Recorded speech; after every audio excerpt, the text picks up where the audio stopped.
Depois tivemos um tempo nos adidos, lá, tanto adidos, que era ali entre a base e Bissau. Fizemos alguns dias cross, depois estamos mais ou menos preparados, começamos a fazer operações. Entretanto, fiz a especialidade e fui para Évora. Estive lá impedido na secretaria. Eu, bem, pensei logo, se calhar já nem vou. Os meus colegas já tinham ido tudo embora, só estava eu e mais dois. Assim, pode ser que a gente não se safe de ir. Quanto tal, eu recebo lá a nota. Eu é que estava lá a fazer lá os ficheiros lá dos militares que iam e que vinham. E, estou lixado. Vim aqui para o Natal de 73 passar 30 dias de férias, precisamente por estar lá como um bicho. 8 meses comíamos com uma marmita na mão e a sopa com uma lata de fruta de quilo. Era assim. Eu cheguei ao avião, nem sabia de que lado é que se pegava na colher, no talher. Por isso é que vim aqui. Na altura, a inspeção era aqui feita na Câmara. E depois, pronto, eles davam uns papéis, escrevi para a Força Aérea, eu escrevi lá, pronto, para a Marinha. Depois fui chamado para ir a uns exames a Lisboa. Fui à Força de Fuzileiros do Continente, que naquela altura não era Força de Fuzileiros do Continente, era o Centro de Alistamento de Adidos. A minha companhia pertencia a um batalhão, portanto era a companhia de batalhão, mas a companhia funcionava como companhia de intervenção, quer dizer, nós íamos essencialmente para o teatro de guerra onde havia mais perigo, digamos, onde havia mais necessidade pessoal, portanto não tínhamos um sítio fixo para estar. Em Coimbra tive conhecimento de que os 3 primeiros classificados do curso teriam possibilidades de ir para a Força Aérea. Então eu apliquei-me a sério, portanto, no curso e fui um dos 3 primeiros e, portanto, dei a possibilidade de ir para a Força Aérea. Ora, indo para a Força Aérea, portanto, a Força Aérea na Guiné, o centro estava em Bissalanca, portanto, perto de Bissau. À saída, ele disse-nos, o comandante lá da Amadora, vocês estão cheios de sorte, não são mobilizados. Aquele quartel ainda nunca mobilizou ninguém para... E quando chegamos lá, afinal estava à nossa espera para ser mobilizados. E dizer-lhes, vocês vão de licença para casa. Chegamos lá, era meia-noite, e estava lá um forriel, porque esse forriel até pertenceu à minha secção, era da minha secção depois lá na guerra. E fomos para casa dando licença, e depois regressei novamente e fomos fazer o IAO. O IAO foi a especialidade para ir lá para fora. Entretanto, fomos chamados ao comando para saber se havia alguém disponível para ir 15 dias antes para levantar materiais para a companhia. Não apareceu ninguém. Um dos colegas meus tinha pedido uma licença para se casarem, é que estava a gozar os tais 10 dias, e depois, eu assim, era ele que tinha a média mais baixa, era ele que teria que ir. Cá fora conferenciámos, então ninguém quer ir, olha, vou eu.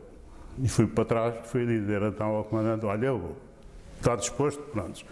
Você vai então para a sua terra, vai receber lá um telegrama, e quando receber o telegrama já sabe que é para vir embora. Ok. Pronto, lá vim eu para a albergaria.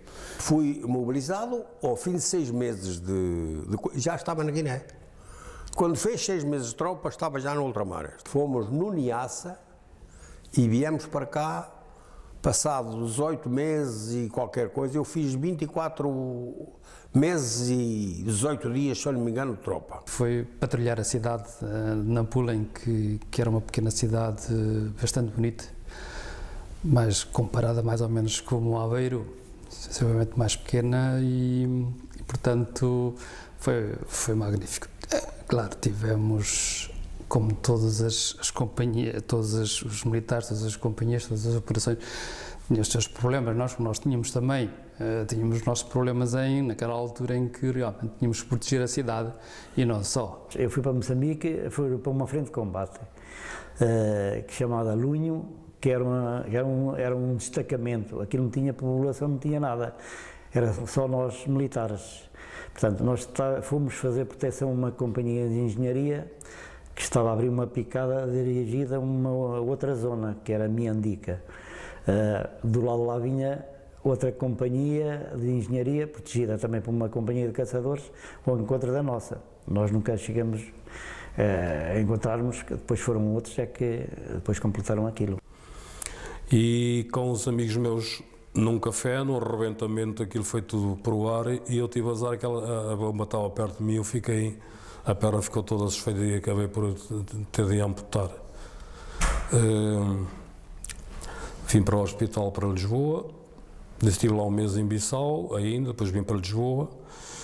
Depois, claro, eles nessa altura era um bocado complicado porque os governos eram muito sucessivos e nunca davam muita atenção às questões dos deficientes, por isso se criou uma associação. Na primeira semana, lá o fazendeiro chama-me lá ao escritório, pega-me 5 contos de dinheiro angolano, dá-me. Isto é muito dinheiro. Isto é muito dinheiro. Diz-me assim um colega, tu porquê é que não vais passar uns dias da Luanda? Pedes ao pessoal dos caminhões que te levam e levam-te para Luanda e tu, ao menos, passa já que tu trabalhas aqui todo dia. Eu, o que é que faço? O teu capitão?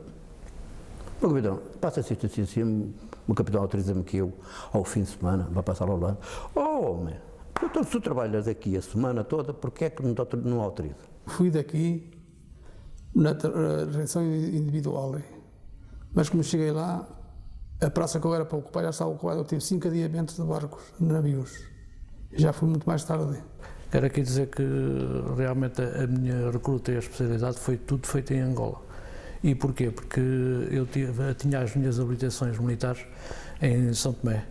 O meu pai foi lá médico, eu vivi lá a minha juventude toda, vim para cá depois estudar, vim para cá com 18 anos, 18, 19 anos, vim tirar um curso e depois do curso fui para São Tomé outra vez para estagiar, vim defender e depois então é que foi como tinha as obrigações militares em São Tomé. Elas superaram mesmo a valer e depois a gente tinha a instrução de não atirar, não desperdiçar balas, o impulso atirar-se para o chão, foi tal curso que a gente tirou, atirar-se para o chão e pronto, eu estava morto, eu e os meus colegas, mas a gente ao chegar ao chão já reagiu logo, o sangue morreu no corpo.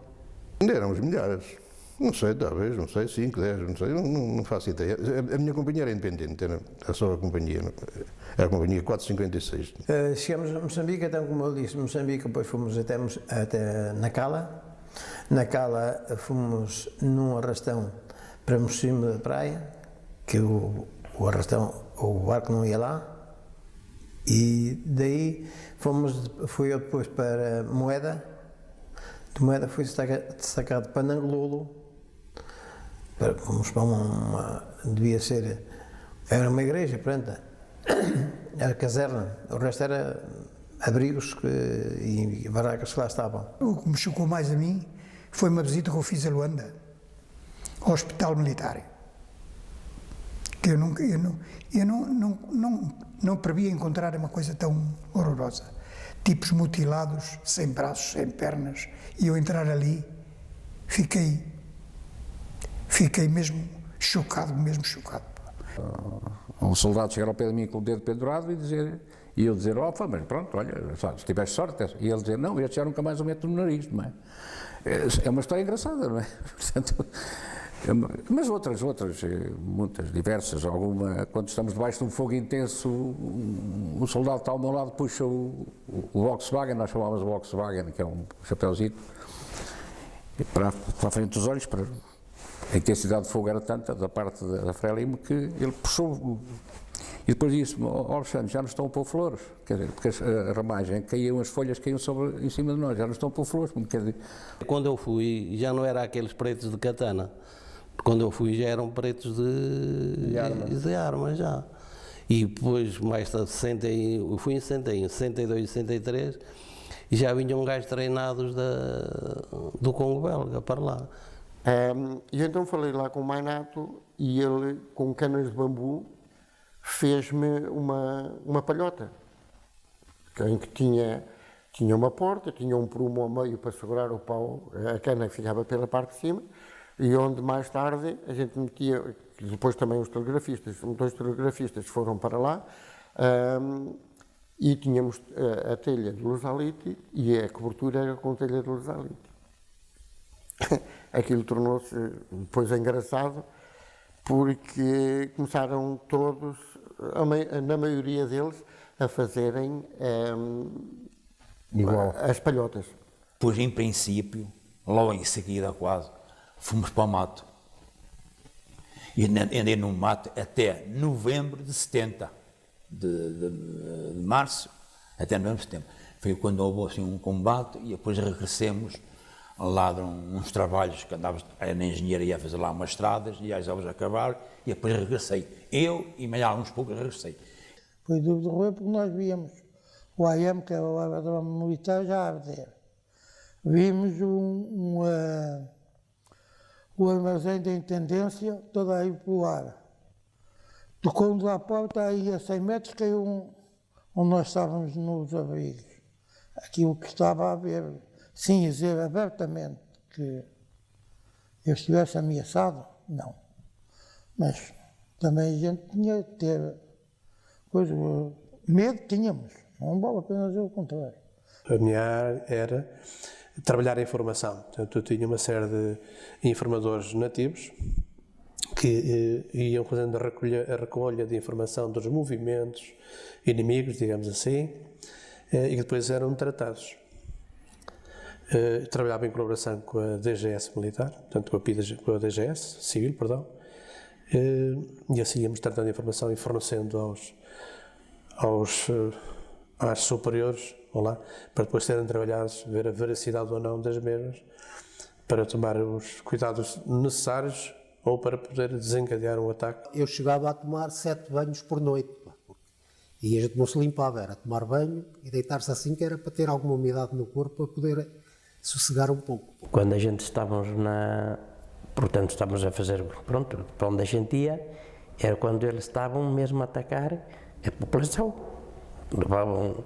Começavam a roubar, pronto, nos aldeamentos, raptavam pessoal e tudo, e matavam, e pronto, e quando estavam na tropa mais, pronto, abaixo, coisa, eles começavam a carregar em cima. Tivemos a surpresa nesse acampamento, na primeira fase, de um turra que cercou o acampamento e nós, quer dizer, os atiradores, em princípio, deram caça e abateram um tipo que andava a ameaçar o acortelamento onde nós estávamos. Houve necessidade de abrir um bar que estava fechado por motivos muito maus, né? Um bar de soldados que estava fechado já há uns meses. Éramos abordados todos os que chegávamos lá, se queríamos ir, sabíamos porquê, não.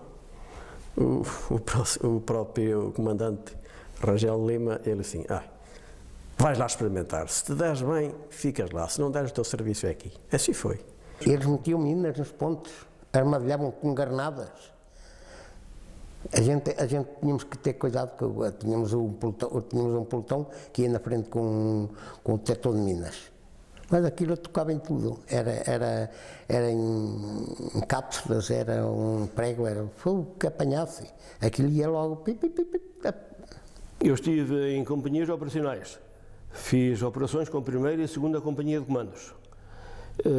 Portanto, nós era o seguinte, fazíamos, por exemplo, uma operação de 3 meses, andávamos no enclave de Cabinda, montámos as viaturas na praia numa barcaça dos fuzileiros em Luanda e fomos a Cabinda. Cabinda apiámos as viaturas, também saímos pela praia, entramos na mata e fomos até à fronteira do Congo, Brazzaville.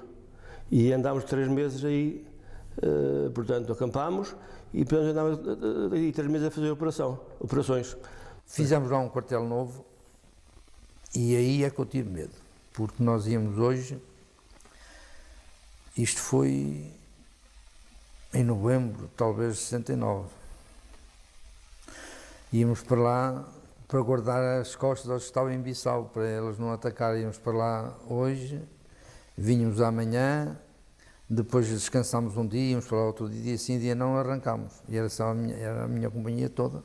Depois, durante a noite, a gente começou a ouvir gritos, a gritar por a tropa o é e tal, mas ninguém saiu do Gordel.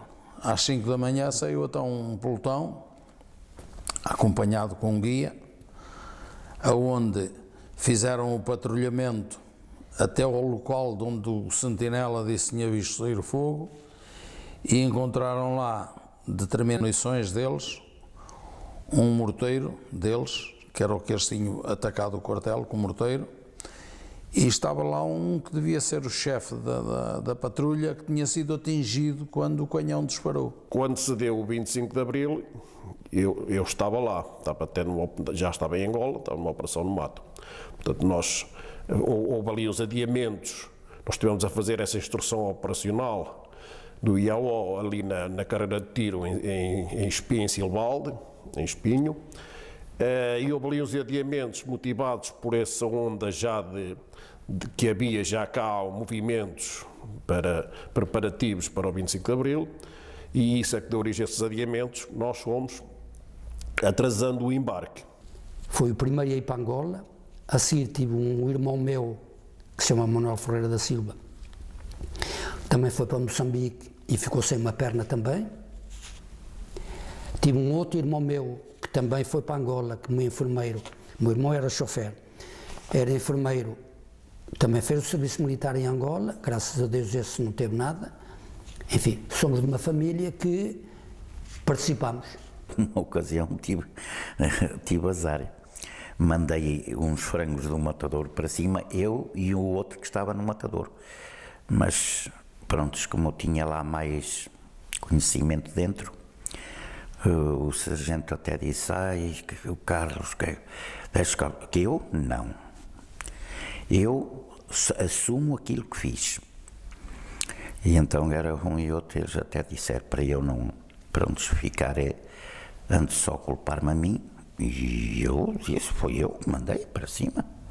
Não andei fazia anos, cá na minha terra, coisa, para os que trabalhavam lá no Matadouro, ter uma coisa, foi frangos. E lá fez aquele petisco. Os pretos de noite andavam quilómetros e quilómetros, mas quando eles sabiam que os comandos que iam, e eles diziam para onde iam, eles lá transmitiam não sei como, e quando lá chegava já não estava lá nada. Vi no norte, lá um tropa, que era preto, e quando ele chegava de helicóptero, o helicóptero apoiava, só saía galinhas. Éramos 10, mais um que andava desfasado. Coube-me a mim ficar no setor de Bissau.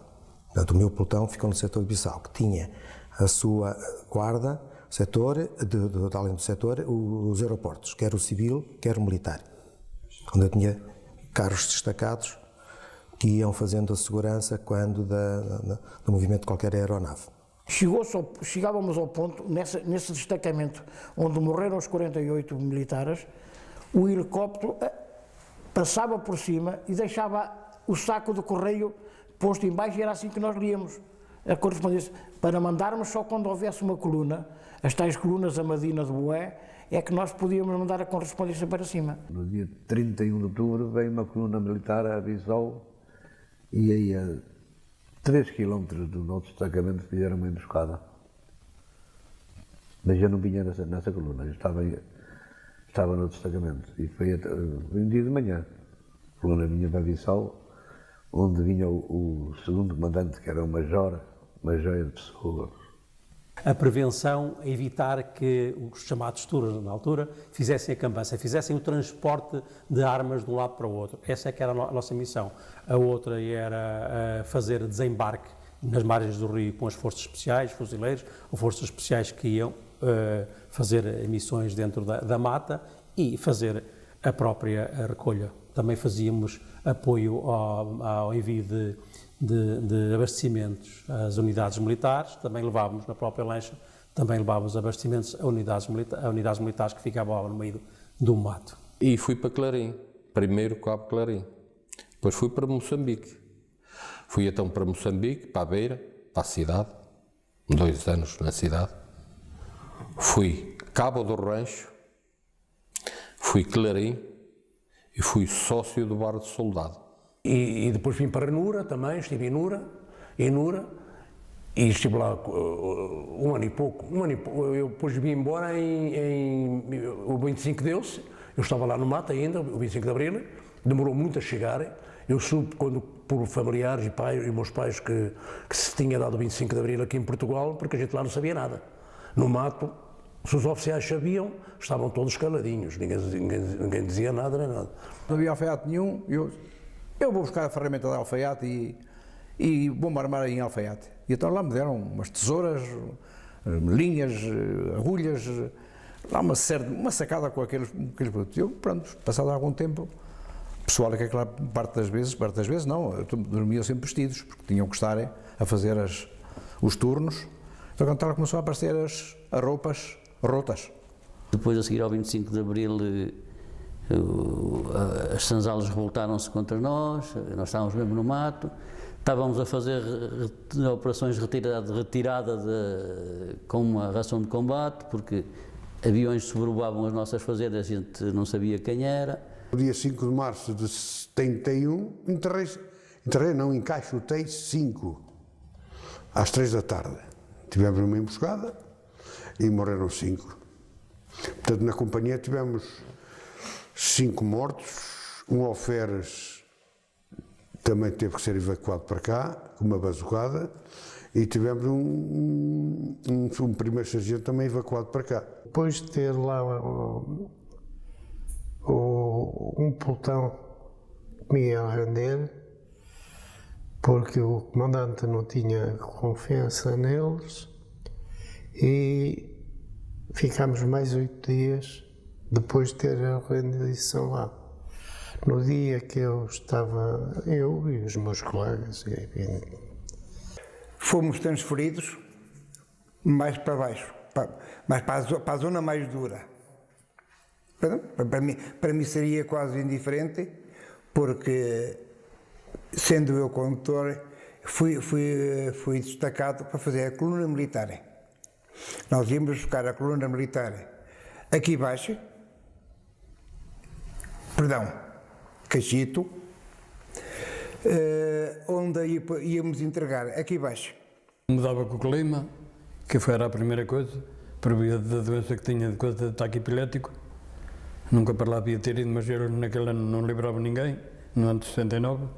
Aquilo ia tudo, depois lá no ultramar até que viram realmente que aquilo que era verdade da doença que eu tinha, e mandaram-me embora ao cabo de 15 meses. Eu estive no Hospital Militar em Lourenço Marques, e depois aquilo dava, e a pessoa só outro dia é que ficava consciente, que é ataque forte. Os patrícios, ao fim de semana, iam buscar à beira, quando eu estava na beira. Nós estávamos 2 meses no mato e vinhamos à cidade, à beira, que era o batalhão. E tinha lá os patrícios que me vinham buscar e levavam até a casa deles, passear. Que estavam debaixo de fogo, mas tínhamos unicamente 20 munições, cada um, nem granadas, nem nada, só tínhamos 20 munições e queriam que nós lá fôssemos. O capitão disse, não, só saímos daqui se nos derem munições e se nos derem condições para irmos, porque nós não saímos. E então o nosso capitão acabou por ser preso. Bem, a gente estava numa caserna a jogar as cartas e de repente elas começaram a cair e há um elemento mais velho que diz, aí estão eles. Porque aquilo havia um torreão muito grande, onde estava uma segurança, quando eles lançavam os beirilites, chamavam os beirilites, sabiam que era logo a seguir que elas começavam a cair. E agora o petisco. A gente estava tratado.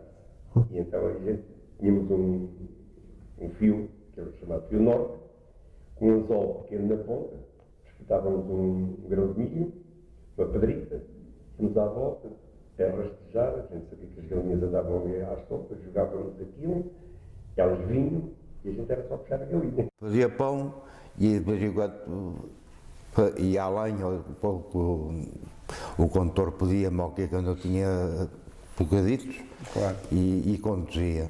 E quando começou a guerra, pronto, quando começaram aqueles problemas lá no norte, os cães já entraram em função. Cheguei, a primeira vez que eu fui com o meu cão para uma operação foi em março ou abril de 61. Já passaram tantos anos que há coisas que já me estão a... Parámos em Luanda, estivemos lá um dia, em Luanda, depois arrancámos de Luanda, a chegar a Lourenço Mares foram mais 8 dias. E depois foi mais umas horas, não sei se meio-dia, 4, 5 horas para chegar a Nacala, e Nacala é que saímos. Tu não vens de onde? Vens de Massal Banho, não desce por lá nem nada. Eu disse, não vi nada de especial, porque no Morro Vermelho encontrar lá uma mina no Morro Vermelho, então eu passei lá, uma mina grande, a mina pesava para aí quase 50 quilos, queres arrancar, então foi lá o Furiel, especialidade em minas e armadilhas, mais uns soldados e tal. Estive em Luanda, só quando cheguei, estive lá uns 8 dias ou qualquer coisa, depois fui para Batassano, pertence a Cabinda, mas é ao pé de Congo, Brazzaville e Congo Kinshasa. O Spínola chamou, queria pedreiros para acabar o quartel, que a engenharia não acabou. E eu, pronto, botei o dedo e fui, andei mais um rapaz da Egeja e um da Gafanha. Éramos 3 brancos em cada equipa. Andávamos a acabar o quartel e depois andávamos a fazer tabancas para os pretos. Trabalhei sempre na construção. Uma ocasião, depois do jantar, isso era para aí que umas 11 horas da noite, surge um telefonema para ir desempanar. Desempanar era um veículo que tinha sido atacado ou atascado, ou pronto, e então fui voluntário, mas já fui para lá a 200 e tal quilómetros e chegou-se a um certo ponto, elas começaram a chover por cima da gente. Aquilo quando rebentou, eles, os nossos adversários, eles tinham um erro, quanto a mim, porque o erro deles era que começavam a raptar o povo das localidades, começavam a raptar, ora aí chamavam-nos, porque, por exemplo, no caso de Santa Cruz, que aquilo como era tão calmo, se eles dessem para invadir aquilo, eles apanhavam tudo à mão, ali. Foi uma dada altura, estávamos todos no quartel, portanto, na Pedra Verde, que aquilo, o quartel eram barracas de madeira, e a gente houve um rebuliço de tal maneira no capim, logo ali ao redor, um rebuliço enorme, e a gente disse, olha, estamos a ser atacados já aqui todos os lados, que a gente nunca mais se desenrasca.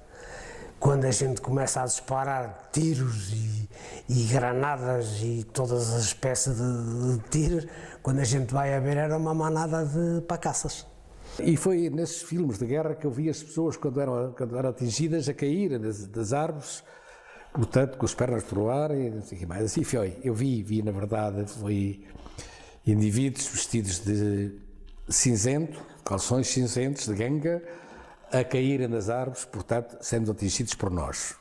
Fiquei, pelo menos, a saber o relacionamento do preto quando nascia uma criança que chorava, quando morria era dia de festa, que tinha acabado o sofrimento. Acabei por saber que o preto afirmava que a chimba dava com o rádio e se andasse com uma camisa mais ou menos bem vestida e uma gravata já era um doutor, a mentalidade dele. As mulheres é que trabalhavam e eles pouco faziam a nada. Isto eram 4 da manhã, eles pronto, fizeram esse flagelo, a malta lá se desenrascou e depois ao começar de ver o dia, então vem a aviação em nosso auxílio. Portanto, a partir daí fica por ali assim, a partir até ao final, incursões várias ao quartel, pronto, era aquela luta. Sei que vou a sair à porta da caserna, ia para sair, não cheguei a sair. À porta da caserna caiu uma morteirada do lado de trás, aquilo era só terra, estilhaços por cima do lado da caserna, que aquilo é chapas desincadas, não é? A pessoa que estava de sentinela em certos locais do quartel viu de onde é que vinham essas coisas, abrimos logo fogo da caminho da artilharia pesada. Na viagem, pronto, era um barco que foi preparado para transportar militares. Não tinha muitas condições, não tínhamos refeitório, não é? Nós comíamos, as nossas refeições eram em cima, no porão, uns ao lado dos outros. Eu não conhecia ninguém, simplesmente tinha um colega que foi comigo aqui da albergaria, que era o único, que também já faleceu, que era o Fausto Tavares, que era a gente chamava-lhe o Fausto Pato, não sei se lembra, teve um acidente, esteve comigo. Houve ali muita escaramuça, inclusive berliés, onimogues destruídos, porque eles metiam as minas na estrada. E depois, para vir, passado 15 dias mais ou menos, nós fomos para rendê-los. Íamos para os render. Foi metade do meu destacamento. O destacamento eram 80 homens. Foram 40 nossos e 40 de um outro destacamento. E depois, 15 dias, fomos para os render e levar abastecimento, não só para eles, como também para o exército. Ao chegar a meio do caminho, começámos a ter problemas. Morreram dois picadores. Na altura eram militares que pegavam numa vara e na ponta tinham um bocadinho de verguinha e iam picando a estrada para ver se havia minas. Fomos atacados também numa coisa de noite, porque a gente, para estacionar de noite, a gente aponta, os que vão sair na frente fazem um círculo, e quando chega à ponta, e todos ficam virados fora, que é a segurança da companhia, não é? Mas fomos atacados de noite. O rapaz teve medo, o que levantou-se para meter a mão grossa, estava ao lado, levou uma rajada na barriga, pronto, não tem hipótese. A companhia a quem eu estava adido fez um levantamento de rancho. Quer dizer, ninguém comeu lá. Mas nós no palácio, que a comida vinha de lá, nós comemos. E estranhamos a comida um bocado, pronto, amargava um bocadinho, acho que a carne que não estava muito boa, mas a gente comeu, porque tínhamos fome, tínhamos que comer, não é? Tivemos uma operação em que ficaram lá 4 mortos, 4 paraquedistas, só nessa operação. Estavam emboscados já com armas sofisticadas, armas especiais, e apanharam-nos de surpresa no meio de uma travessia de um deserto. Eu e o Terras Marques, que era o nosso comandante de companhia, a nossa água era o whisky, era o Bate 69. Fiz algumas campanhas também no mato de sensibilização às pessoas. Nós estávamos numa zona em que havia sanzalas à nossa volta, nós estávamos mesmo no UCA,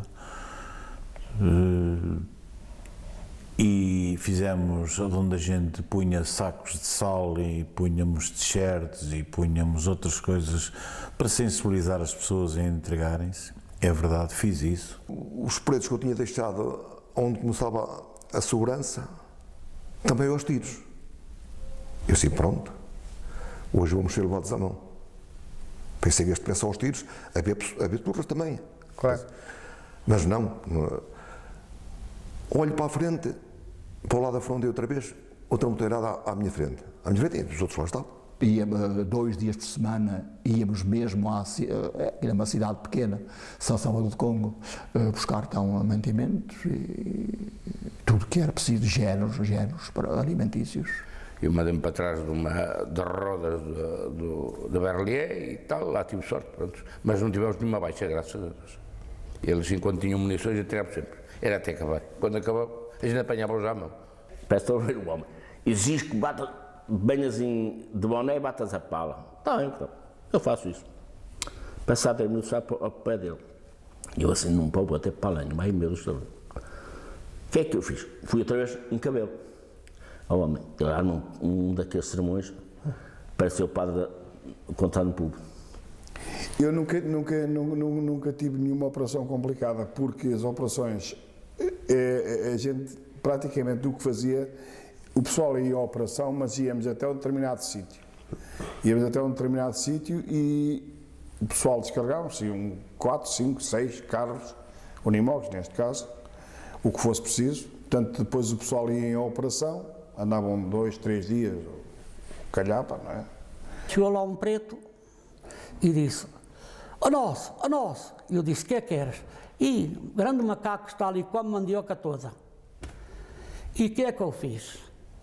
Bem, vou dar um tiro ao macaco. E disse-lhe a ele, rapaz, se me der 5 galinhas, macaco para matar, dá-me 5 galinhas do outro macaco, está bem. Pronto. E peguei na arma, fui lá, estava lá um imundeiro muito grande, pimba, ele caiu, o macaco. E eu comecei a correr para o sítio onde ele caiu. Quando eu lá cheguei, o macaco não vi. Fomos atacados às 6 horas da manhã e tudo se levantou da cama. Pronto, a gente às 6 horas da manhã não andávamos lá a fazer nada, estávamos a dormir, estava tudo na cama, excepto aqueles que estavam de guarda. E fomos atrás deles, no encalço deles. Eles tinham-nos uma emboscada preparada, onde os 6 primeiros da frente, tiveram o azar de levar com uma granada de bazuca em direção a eles. Um deles deve ter apanhado com ela, com certeza, por ficar decepados de cabeça, braços, pernas, tudo detalhado. Havia um sargento que ia atrás de mim. Nesta parte ri-me, porque era só por causa do aparato que ele fez quando apanhou o estilhaço. Ficou ferido. Eu ia à frente dele, eu era o 8º homem. E graças a Deus não apanhei nada. Não tenho nada de emboscadas, dava-me bem com os pretos e eu fazia, havia lá um preto que era empregado de umas pessoas da albergaria, dizia, Pedro, diz menino, empresta-me a bicicleta, quero ir dar uma volta até à Sanzala. E nas vésperas de ir para cá, fiz sozinho de bicicleta como daqui a Aveiro, por meio de mato fora. Havia uns pontões que muito a miúdo eram detonados e depois voltavam a construir, etc.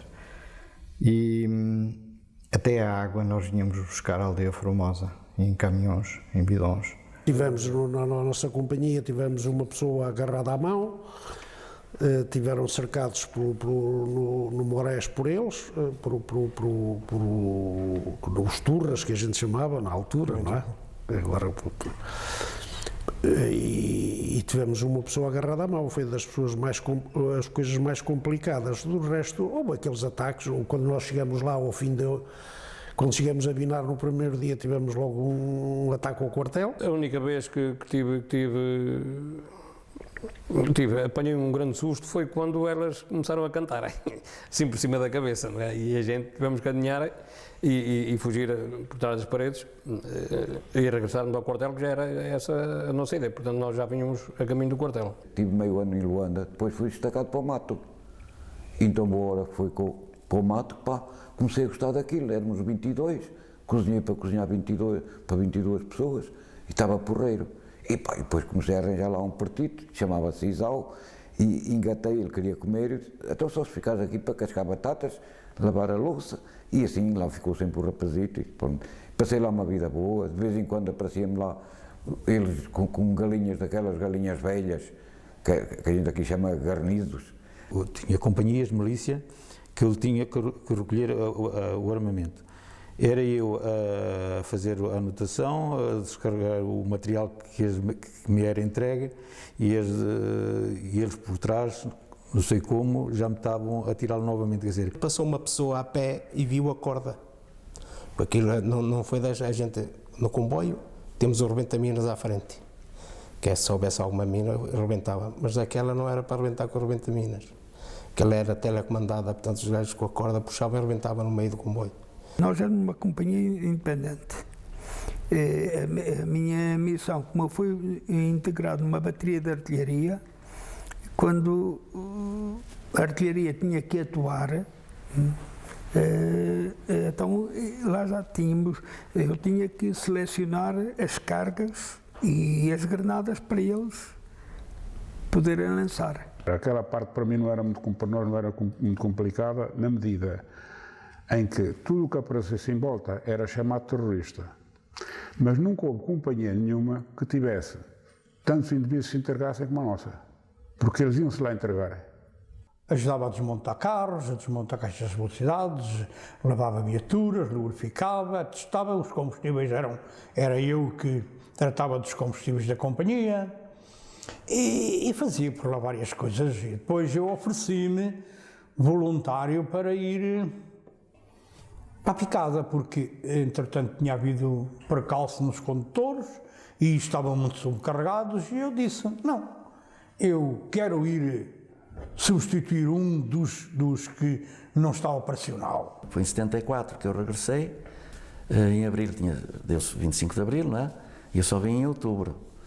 E ali em julho, em termos de Luanda, em termos dos bairros que nós chamamos Mosseques, a coisa ainda se complicou um bocado, ainda assisti por lá a tiros bem perto e não fui fazer rusgas de noite, mas alguns colegas meus ainda iam para os bairros durante a noite para ver se se impunha um bocadinho de respeito, mas pronto, a coisa ainda aqueceu. Fomos largados em Nampula, e de Nampula fomos de comboio a lenha com arrebentaminas à frente, né? E depois o nosso comandante, o tenente Justiniano Tomás, que já é falecido, disse, armas em posição de fogo, que vamos passar uma zona um bocado crítica, vamos passar. Pois, e eu de caminho, então a minha guerra era com panelas e coisas, lá tive que pegar na espingarda e pôr-me em posição, não é?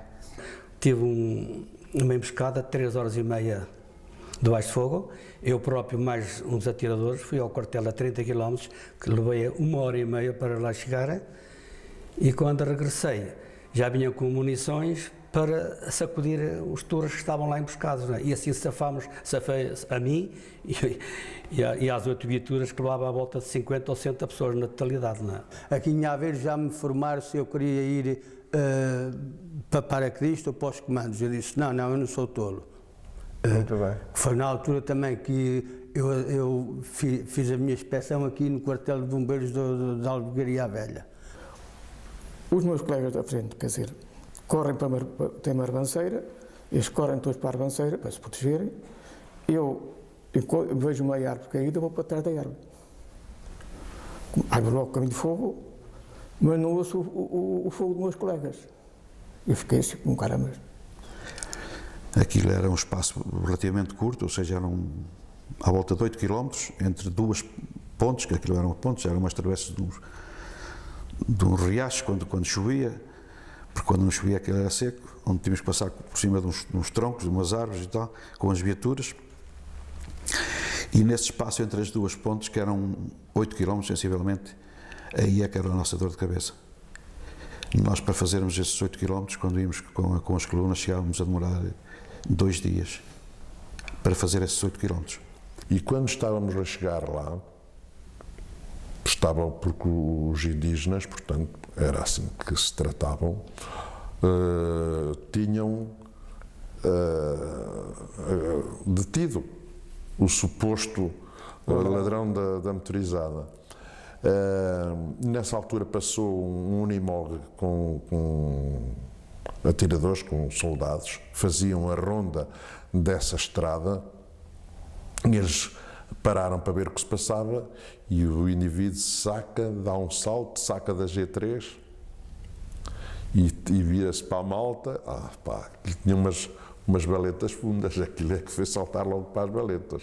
Fomos para a companhia número 8 para a Guiné.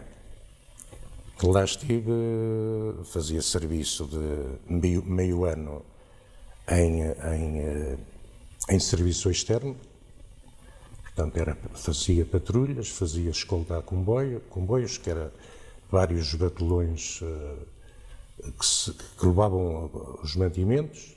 E só uma vez é que eu vi a minha vida, eu pensei, bem, é desta que vou embora. Tive a tal emboscada com o companhia CDS, CCS, e é que passou-me uma bala lá deles cortou um ramo mesmo em cima da minha cabeça mesmo. E foi aí que eu fiquei assim, calhar desta boa. Porque a própria água parecia-me gasóleo. À superfície parecia-me gasóleo. Desde aí chamou-me logo a minha atenção. Bom, mas isto depois é um caso secundário, que eu não sabia que mais tarde, havemos a saber, era onde estava o maior jazigo de petróleo da Angola, porque do outro lado lá é a Cabinda, porque é Foz que separa a Cabinda de Santo António de Zaire. Alguns lá eram uns bidões daqueles 200 litros, com umas latitas de oca, com um bocado de pavio e cheio de petróleo por dentro, e aquilo era a luz que nós tínhamos. E então havia o rapaz que era acolado lá acima de Minho, e este moço é que estava incumbido de acender os lâmpadas. E ao azar que ele põe uma em cima de um bidão que tinha saído de gasolina para abastecer os carros. E esse bidão estava precisamente encostado a uma palhota de capim. Quando ele acendeu aquilo virou, pegou fogo o bidão começou a arder, ardeu aquela palhota toda, onde tínhamos as munições, estavam lá transmissões, aquilo ardeu tudo. Um dia andávamos a jogar a bola, um domingo, lá no campozito que nós tínhamos, às 2x3 começa a arrebentar os coisas do obus, toca a fugir, a meter-nos para os esconderijos que nós tínhamos.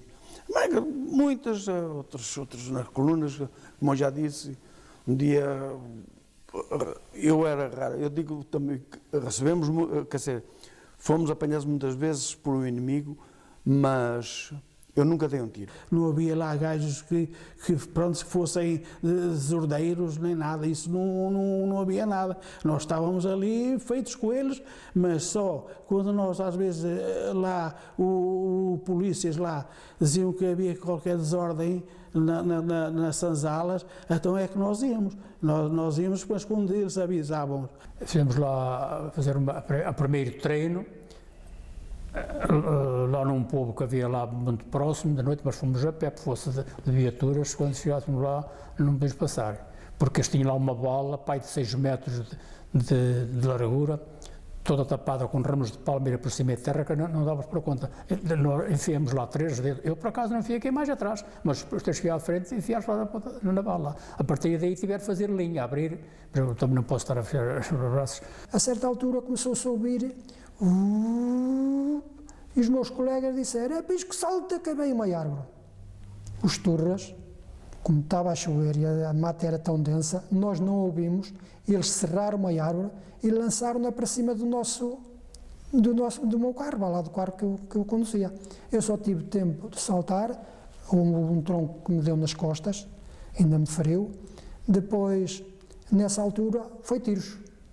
Aquilo não é que muita gente, depois, mais tarde, a gente chega aqui, ouve indivíduos dizerem: epá, aquilo era terrível, não falando em Angola nem na Guiné, mas o que eu ouvi dizer, só falar com conhecimento de causa, que era em relação a Moçambique, havia aqueles indivíduos que passavam de 80 para 800, em termos de dramatizar, também era um exagero, mas havia aqueles que diziam que não dei um tiro, não fiz mal nenhum a ninguém. Aqui havia as duas coisas, de facto é verdade. Um bocado de chouriço, porque o chouriço realmente aquilo vinha enlatado, o bacalhau vinha em caixas seco, desidratado, nós depois é que não tínhamos, as raras vezes que comíamos, porque o bacalhau não se podia lá comer.